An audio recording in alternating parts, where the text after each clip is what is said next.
plateau bi. d'accord ci abrogation de la loi d'amnistie la ñu tolloon ñu bëggoon xam sa jàngat ci loolu noonu parce que ñoo nga fekk na presque pare woon nañ sax ci point boobu. tout à fait alors la loi d'amnistie à la kulli xaalis c'est une demande nationale boo xamante ni ñi ko réclamer pour ñu daal ko abroger li tax parce que Sénégal dafa fekkee ay dañoo fekkoon ay situations yoo xamante ni c'était terrible ne serait-ce que ñun de notre part ñu ne nous avons été des victimes. Babacar te jot nañ ko fi. ay jamono booy xëy di ñëw kéwulo lenn la ñu la njëkk a wax souvent yéen moytu leen. da ngay nekk sur le terrain di def sa liggéey correctement. ñu ne buntu xatal. léegi nag au-delà de ça nga xool les Sénégalais ki xamante ni deful dara di xëy ñu jàpp ko dugal ko kaso. nit ki di dem di dox ay itam ñu jàpp ko torturer ko toroxal ko. yóbbu ko ci kaso. léegi nag yow nga dund situation boobu yëpp te ton seul tort c'est de vouloir dire non à une affaire léegi nag loolu boo ko dundee ñu ne d'accord léegi dañuy jël yooyu yëpp dañ koy taxañ dugal ko ci benn loi d'amnistie boo xamante ni maintenant ceux qui le faisaient ñoom maintenant ils vont demeurer les maîtres impunis. loolu ça peut pas prospérer donc l'abrogation de la loi d'amnistie c'est une demande nationale c'est une demande sociale également parce que beaucoup de familles sont disloquées. Hier je le disais quelqu'un qui xam yow ñu ne la ñu xaar ba 4 heures du matin 2 heures du matin tëb seen miir kër dugg jàpp bu ñu la gisul ñu jàpp ñu ne la il faut ñu toroxal ses parents pour que yow ñu mun laa jàpp pour quelle raison combien de fois les Sénégalais sont sortis taxaw ñu tuddee seen bopp collectif pour la libération des détenus politiques mais ñoom saa fu ñu taxaw ñu jàpp leen fu ñu taxaw ñu jàpp leen yow da ngay dem fële commissariat di wër ndax diw nekku fi.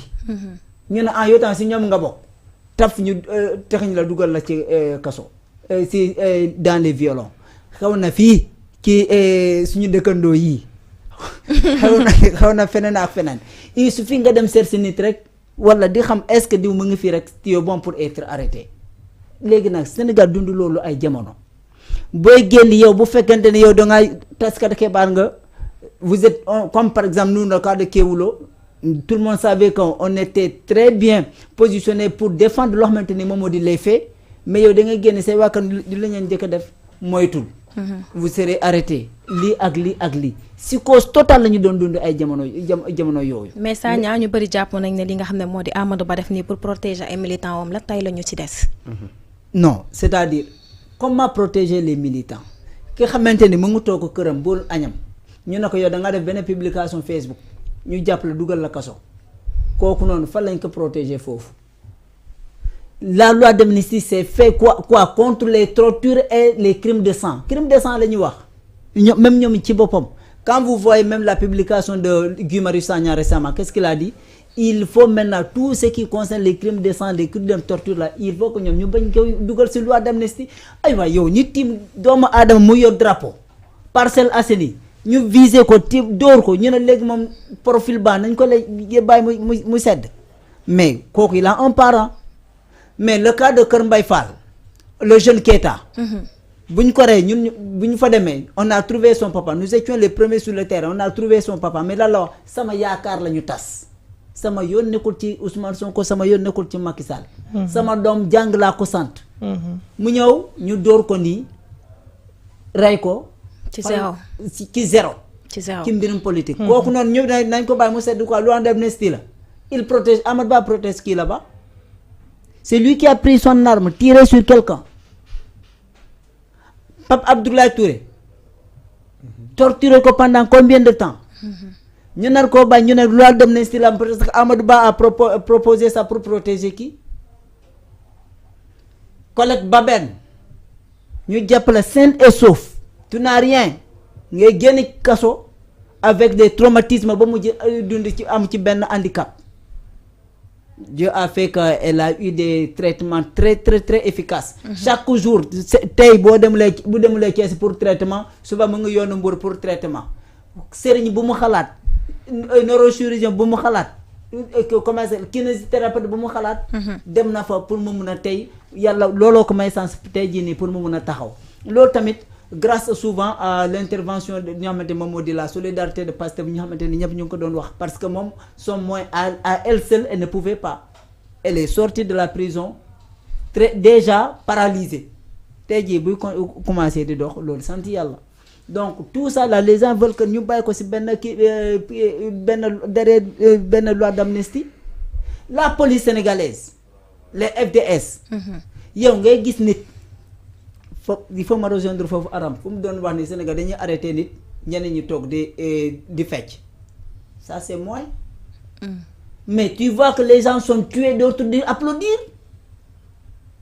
ça s'est passé ici au Sénégal mois de juin la manifestation contre le rejet de la liste de Yewwi Askan Wi il y avait quelqu'un qui était brûlé dans un sous les matelas là. On se rappelle de ça à côté de Massalikul Jinaan. Nous étions sur le terrain. Mais kooku ñeneen ñi la lañ doon wax ku dee yaa perte. Manifestation politique la on doit laisser tout ça à profil bas, pas de loi d'amnistie, les autres là sont partis. Les Sénégalais ne sont plus tolérants par rapport à ça. Gis nga jamono jooju noonu si par exemple on savait que lii bu ñu ko defee parce que si on laisse la loi d'amnistie passer c'est qui est bienvenu dans le monde des dérives ñii tamit mun nañ def lu la neex bu ñuy dem après ñu ne loi d'amnistie l'autre pouvoir qui viendra bon ça laisse tomber on passe il faut pas perpétuer des crimes. mais est-ce que ça ñaaw politique war na dem ba egg foofu ba benn indi amal ci diggante nit yi tamit. c'est là-bas qu'il faut appeler l'esprit de la fraternité à l'heure actuelle. C'est quoi? Il faut identifier les coupables. S'il faut tolérer, il faut tolérer. S'il faut laisser, il faut laisser. Mais il n'y a jamais de tolérance sans justice. Il n'y a jamais paix sans la justice. Le Rwanda, j'ai eu la chance de côtoyer certains citoyens rwandais. Ils disent quoi? Dañoo traversé benn crise boo xamante ni pratiquement c'est génocide la ñëpp a ko dund ñëpp a ko xam waaye en certain moment nous sommes partis des héros pour devenir héros quoi. Je sais que ta main est salie à travers le sang de mon frère ou de ma sœur mais j'ai le courage de te serrer la main et te demander pardon et on se passe. C'est ça qu'on fait aujourd'hui pour construire notre pays. On peut en arriver là. Sénégal dundu c'est vrai que des crimes ont été commis maintenant aujourd'hui loolu mën nañ ci dem mais il fallait que mu rester profil bas bu ñu jox benn occasion homme politique il faut pas avoir confiance aux politiques teel bu jaalee suba ñoom Ali Thiam ne mën nañ nekk ay politique ay chemankat lañ dañuy ñëw teg loo xamante ni kenn du xam suba foo si génne. yaa ngi tooñ Ali Thiam nag de yaa ngi koy tooñ. yaa ngi koy tooñ de. non quand je dis les politiques tu n'es pas politique tu es membre de la société civile. Voilà tu aspires à devenir député mais tu n'as pas encore de base pour le moment. non même pas. d'accord Ali Thiam ñu wax ci li nga xam ne moo di problème Walfadjri ginnaaw bu leen état refusé indemniser. Walfadjri le groupe Walfadjri. mais fekkee yoon la aussi